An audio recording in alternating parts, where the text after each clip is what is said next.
பெருந்தலைவர் நாராயணசாமி நாயுடுக்கு மணிமண்டபமும் 1.34 கோடியில் திருச்செந்தூரில் டாக்டர் சிவந்தி ஆதித்யநாருக்கு மணிமண்டபமும் 1.30 கோடி மதிப்பீட்டில் திண்டுக்கல்லில் திப்பு சுல்தான் அவர்களுக்கு மணிமண்டபமும் 2.15 கோடி மதிப்பீட்டில் மரியாதைக்குரிய SS ராமசாமி படையாச்சியாருக்கு அருமையண்ணன் புரட்சி தமிழர் அவர்களுடைய காலத்திலே மணிமண்டபமும் இதர மணிமண்டபங்கள் நினைவகங்கள் பின்வருமாறு 78.42 கோடியிலும் ஒண்டி வீரனுக்கு தீரன் சின்னமலைக்கு இரட்டமலை சீனிவாசனுக்கு வீரன் சுந்தரலிங்கனாருக்கு கவிமணி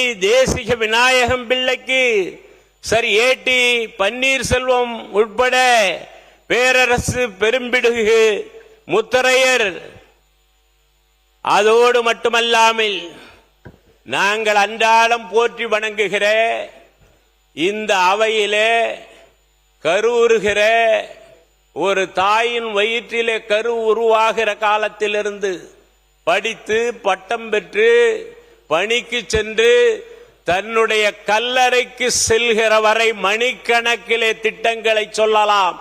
அப்படிப்பட்ட ஒப்பற்ற தலைவி அம்மா அவர்களுக்கு 79.76 கோடி மதிப்பீட்டில் அமைக்கும் பணி நடைபெற்றிருக்கிறது.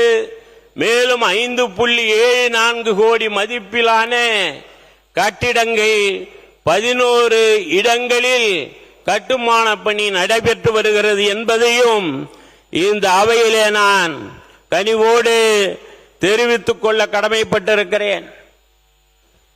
மேலும் காலத்தினுடைய அருமை கருதி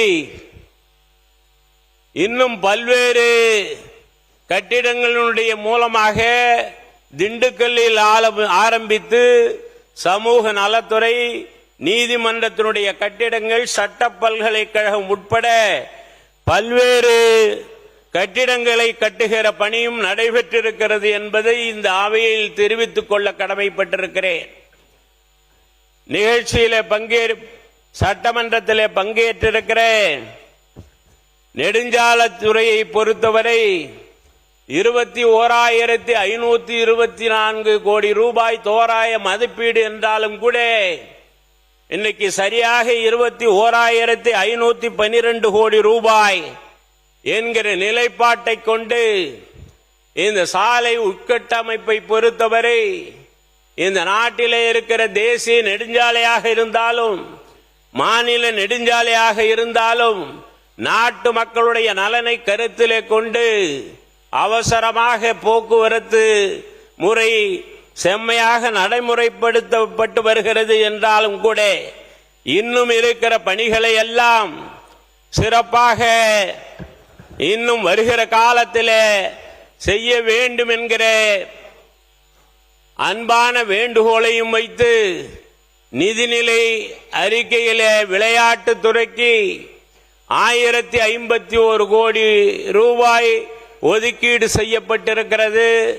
விளையாட்டுத் துறையில் ஆர்வமுள்ள மாணவ மாணவிகளை ஊக்குவித்து இன்னும் படித்து பட்டம் பெற்றிருக்கிற மாணவர்களையும் அதில் ஈடுபாடுடைய சமுதாயத்தில் இருக்கிற விளையாட்டு பயிற்சியாளர்களையும் முறையான பயிற்சி அளித்து அவர்களுடைய முன்னேற்றத்திற்கு வழிவகை செய்ய வேண்டும் என்று, அதோடு மேலும் கிராமங்களில் உள்ள இளைஞர்களை மது போதையிலிருந்து மீட்டெடுத்து விளையாட்டில் ஆர்வம் காட்ட வழிவகை செய்ய வேண்டும் என்று இந்த நேரத்தில் நான் கேட்டுக்கொள்ள கடமைப்பட்டிருக்கிறேன். அனைத்து துறைகளிலும் உள்ள பணிகளை இயந்திரங்கள் மூலம் தவிர்த்து செயல்படுவதை தவிர்த்து மனித வளத்திற்கு முக்கியத்துவம் தந்து மனித வள மேம்பாட்டை உறுதிப்படுத்த வேண்டும் என்றும் கேட்டுக்கொள்கிறேன். தற்பொழுது நெடுஞ்சாலைத்துறையின் மூலமாக, தேசிய நெடுஞ்சாலைத்துறை மூலமாக விக்கிரவாண்டி கும்பகோணம் VKT என்று சொல்லப்படுகிற விக்கிரவாண்டி, கும்பகோணம், தஞ்சாவூர் நெடுஞ்சாலை பல்வேறு காலங்களாக அந்த பணி ஒப்பந்ததாரர்களால் அடிக்கடி விட்டு இன்றைக்கு தொடர்ந்து ஒரு வருட காலமாக அந்த பணி நடைபெற்றுக் கொண்டிருக்கிறது. ஏறக்குறைய தமிழகத்திலேயே இந்த ஒரு சாலை மட்டும்தான் இன்னும் நிறைவு பெறாமல் இருக்கிறது. எனவே தேசிய நெடுஞ்சாலையாக இருந்தாலும் மாநில நெடுஞ்சாலைத்துறையினுடைய அமைச்சர் அதை கவனத்தில் எடுத்துக்கொண்டு தொய்வில்லாமல் நடைபெறுகிற அந்த பணி தொடர்ந்து விரைவாக அந்த பணியை நிறைவு செய்ய வேண்டும் என்றும் இந்த நேரத்தில் நான் கேட்டுக்கொள்ள கடமைப்பட்டிருக்கிறேன்.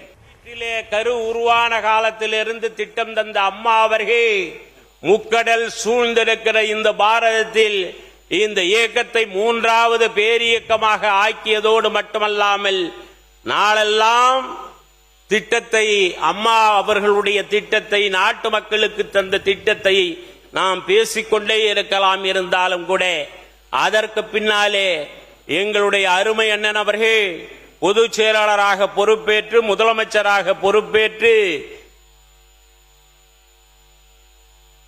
என்ன கொடுப்பார், எடப்பாடியார் ஏது கொடுப்பார் என்று ஏங்கிய நேரத்தில் எடுத்த எடுப்பிலேயே 2500 ரூபாயை நாட்டு மக்களுக்கு அள்ளி கொடுத்த தலைவர், பொங்கல் பரிசாக கொடுத்த தலைவர் முன்னாள் முதலமைச்சர் அருமையண்ணன் எடப்பாடியார் அவர்கள். 11 மருத்துவ கல்லூரிகளை தந்தார். கிராமத்தில் இருக்கிற ஏழை மாணவிகள் பயன்பெறுகிற வகையிலே 7.5 மருத்துவ படிப்பிலே சேர்வதற்கு 7.5% தந்தார். குடிமராமத்து திட்டம் தந்தார். இப்படி பல்வேறு திட்டங்களை தந்து அம்மாவை போல், தலைவரை போல் கடந்த காலத்தில் ஆட்சி செய்த அண்ணன் அவர்களை இந்த நேரத்தில் நெஞ்சிலே ஈரம் உள்ளவர்கள், நன்றி உணர்வுள்ளவர்கள், விசுவாசம் உண்மைத்தன்மை உள்ளவர்கள் யாவரும் மறக்க மாட்டார்கள். நிச்சயம் ஒரு நாள் நினைத்து பார்ப்பார்கள் என்பதை மட்டும் இந்த அவைக்கு தெரிவிப்பதோடு இன்று இங்கே முக்கிய பொறுப்புகளில் உள்ளவர்கள் கூட எல்லோரும் கழகத்தை, அனைத்திந்திய அண்ணா திராவிட முன்னேற்ற கழகத்தை பல்வேறு கருத்துக்களை இட்டு கூறினாலும் கூட அதை சார்ந்துள்ள தலைவர்கள் மறந்து போனார்களோ என்று எண்ணும் போது மனது வலிக்கிறது.